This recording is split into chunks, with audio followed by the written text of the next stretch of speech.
Saúde em Foco. Oferecimento Centro Auditivo Telex. A sua audição é a nossa especialidade. Tarobá Cidade é assim, gosta de trazer o conteúdo e aí surgem dúvidas e hoje é dia da gente tirá-las. Os aspectos legais da perda auditiva. Estou recebendo aqui esses muito chiquetosos, Michele Vieira, fonoaudióloga, e Éder Mendes, advogado. Obrigada pela presença de vocês, viu? Olá, bom dia. Bom mais dia. uma vez, é uma alegria estar aqui. Bom dia, Bom dia, Éder. muito obrigado mais uma vez. A gente abriu uma caixinha de perguntas, né? Recebemos várias, mas se você que estiver assistindo a gente tiver mais alguma, pode mandar, tá bom, gente? @Tarobá Cidade Londrina. Vamos começar, então, respondendo já, né? Que a gente falou bastante sobre esse conteúdo da semana passada. Aí, em cima das perguntas, a gente vai fazendo os nossos comentários também. Vamos lá, qual é a primeira pergunta? É a do Paulo. Tenho perda auditiva e gostaria de saber se tenho direito a algum benefício do governo para ajudar com o custo do aparelho auditivo.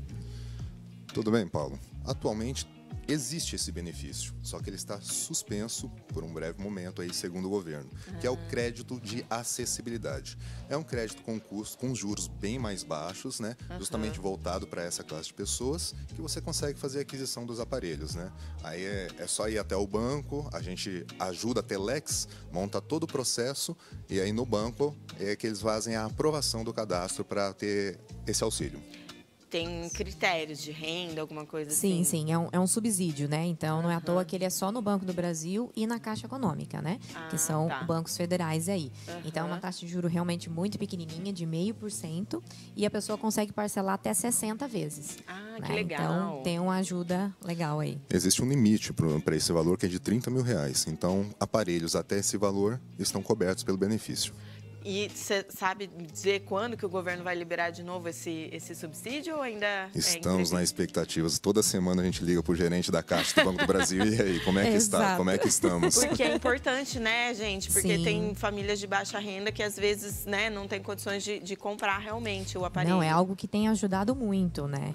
Faz muito tempo que já tem esse crédito. Antes era só no Banco do Brasil, agora esse ano entrou também na Caixa, então tem ajudado muito. Então vamos manter a esperança aí de que logo volte esse crédito a valer. Vamos ver agora a próxima pergunta, que é a da Olívia. Pessoas com perda auditiva têm isenção em impostos na compra de veículos adaptados, como acontece com outras deficiências? Sim, sim. Como na semana passada já explanamos, né? Tem, mas tem que se enquadrar realmente no PCD.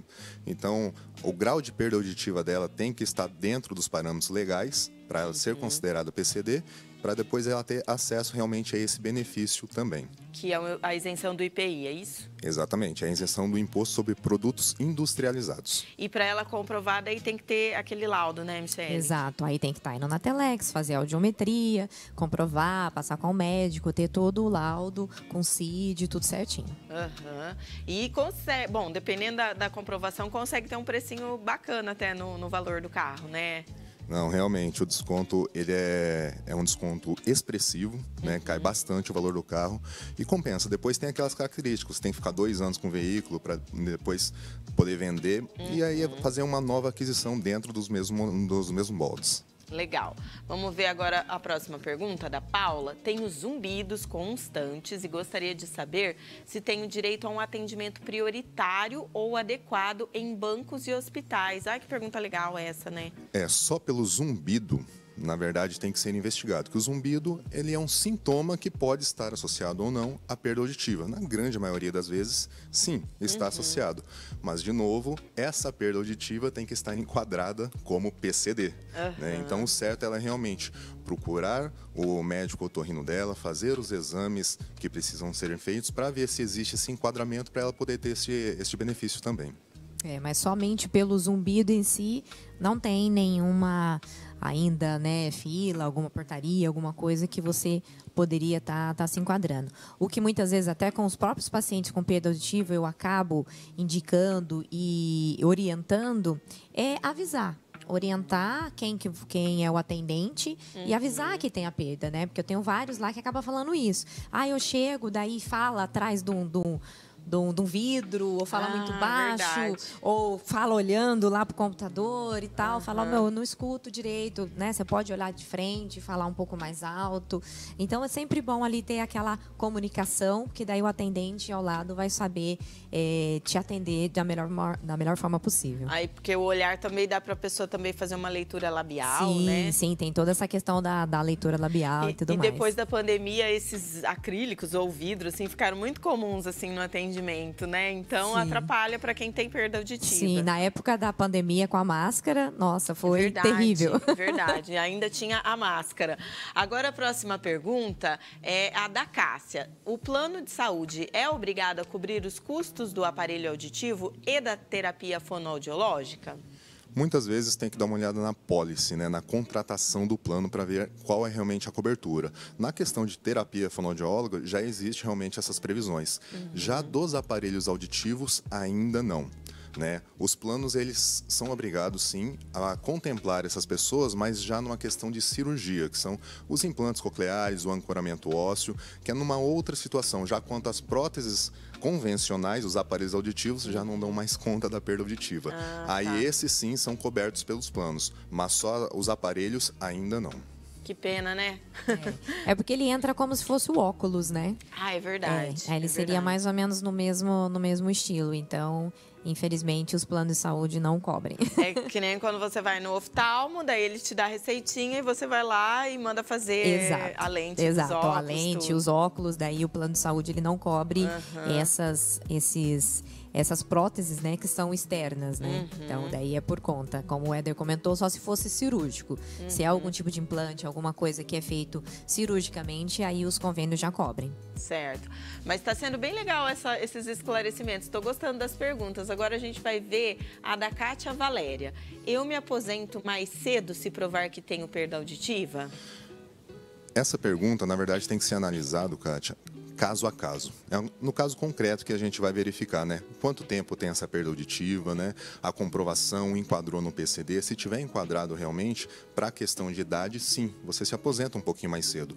Hoje, homens se aposentam com 60 anos e mulheres com 55, se enquadrado realmente a perda auditiva na PCD.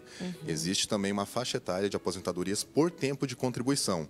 São tempos menores, né? Com 30 anos, 28 anos e 26 anos, dependendo do grau de perda auditiva. Mas tem que ser feita toda uma anamnese, tem que estudar o caso clínico da pessoa, o histórico, a vida dela, para poder realmente saber se enquadra nos casos ou não. E isso é o INSS que faz a perícia ou ela pode levar, por exemplo, laudos, né, dos médicos, da fonoaudióloga? É um serviço concomitante. Mesmo você tendo os laudos, né, da fonoaudióloga, o parecer do seu médico particular, ainda vai passar pela perícia do INSS. E aí que o bicho pega, né?